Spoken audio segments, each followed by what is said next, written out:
So depending on the date when the red file for extradition for Dejanae was sent, technically speaking, Dejanae could be sent to Mexico within a 3-week time. But before I get into that, there is so much more detail I had to give you guys of where I got this information, what happened, what's been going on with Shanquella. So before we get into that, hit that like button and leave a comment, as that is so important. It pushes this story out there, and this story still needs to be active out there on these social media streets. I have another video coming soon which will be explaining why Shanquella may not get justice.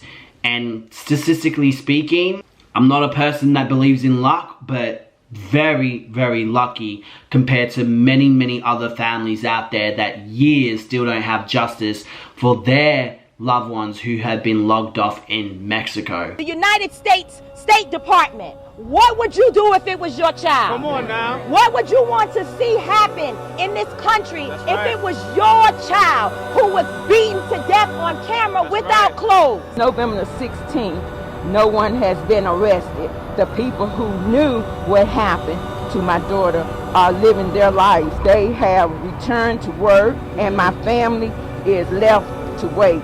In 3 days, and still, with all this visual evidence, nobody has been arrested. And if she wasn't beaten to death, somebody needs to tell us exactly what happened.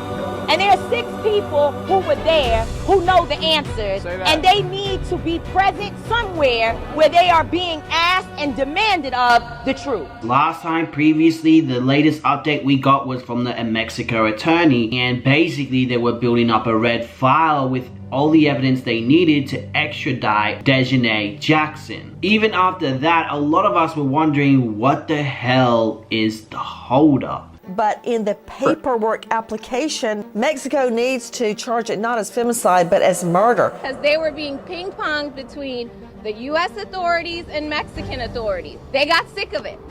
No one was returning their phone calls. The attorney that is assisting Shanquella Robinson's family, Sue Ann Robinson, not related to them, flew to Mexico and did her own investigation to figure out what was going on with the case.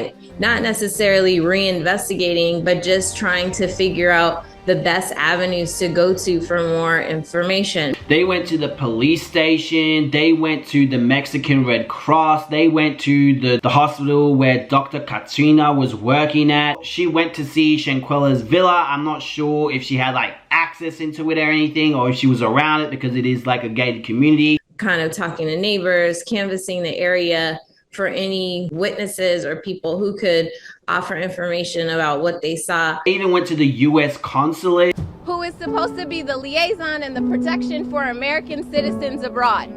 We got no such warm greeting. We got no such constitutional rights. We got no such assistance, liaison information. In fact, we were almost impeded and advised that if the family needed more information, they should talk to the 6 travel mates that went to Cabo with Shanquella. The level of disrespect to Shanquella Robinson's dignity, even in death, is unreal. she ended up going to the general attorney's office. Explain to them, hey, we're not just trying to show up here. We try to follow the protocol, but we're not going to leave without any information. And they said that they're taking the case very serious and the ball is in your court. We've sent everything over to Interpol. We've sent everything over to the FBI. So now we know that it's USA that has the ball in their court. And it's really sad to think that, wow, the FBI couldn't just tell them, oh yeah, the ball is in the courts at the moment. Like, the attorney literally had to go down to the USA and talk to the general attorney to get that information. So at this point, they're like, what the hell is going on? USA, it's in their hands. So the activists, the lawyers, the family went to DC to protest due to them not getting any assistance from the USA. The international affairs was that they have no information, they will not give information, that we could contact the American Citizenship Department, but they also will not have any information. So we haven't been met with any assistance on this side. That's why we're here.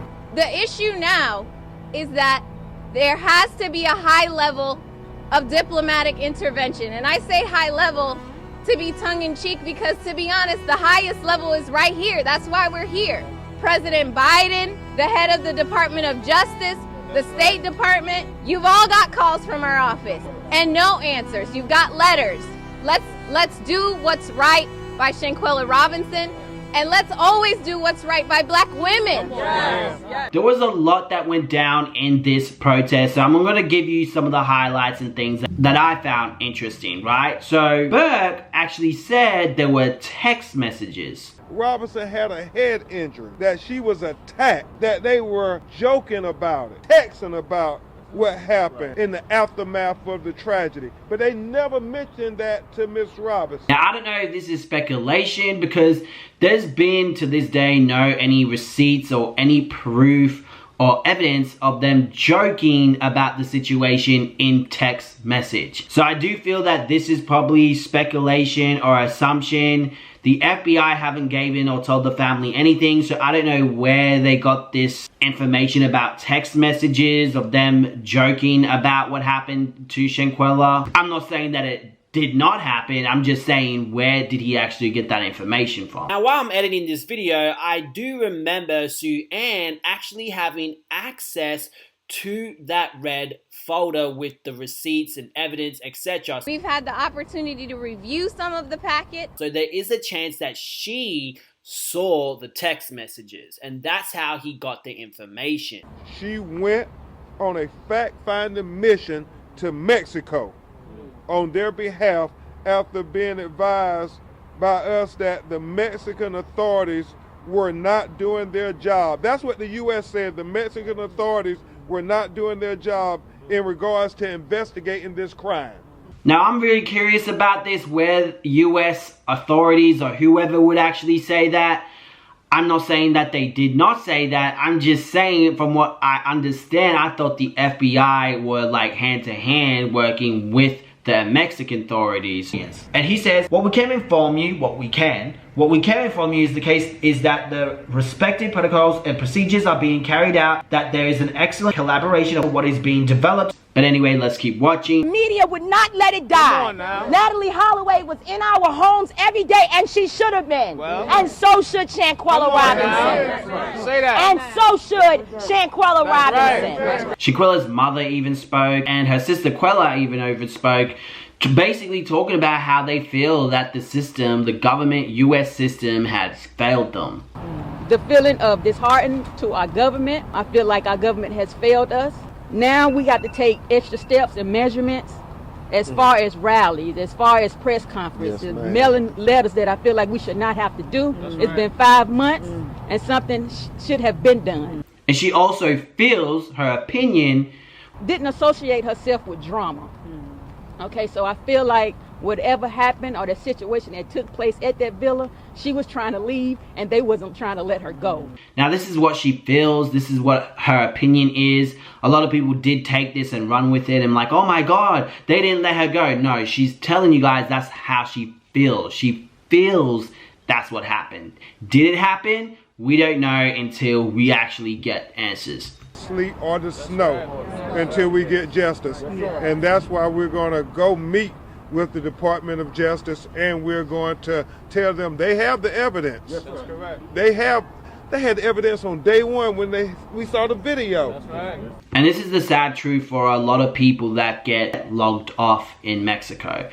This is just not a Shanquella thing. There's so many people, families today, years, still do not have justice for their loved ones. If you subscribe with notifications, you're going to hear another video coming up soon going into more detail about that. And it is crazy what Mexico has done to cover some of these cases. But anyway, let's continue. Okay, so I really wish we had the date of when they actually sent this document, this file with all the evidence for extradition, because if we were able to have the date, we should be able to work out exactly when Dejanae will be extradited to Mexico. Because what happens is they get the documents and then they're gonna have to translate it into English. Apparently, it takes around 3 to 2 weeks. So if we were able to have the actual date when they sent this file, then we'll be able to work out, okay, well, maybe it's soon that this is going to happen. Dejanae is going to be extradited. And if that's not the case and it's been like a month sitting on their desk, then wow, that is crazy that they have not took action into this. Have not at least let the family be updated. Because who knows, maybe there's so many cases that they're dealing with. You know what I'm saying? I don't know how it works over there. But at the same time, if that's the case, then the family should at least know. And while you're waiting, if you're new to this whole case, you can check out my timeline of events on the Shanquella case here with all the videos that go into pretty good detail on the whole situation that happened. See you in another video.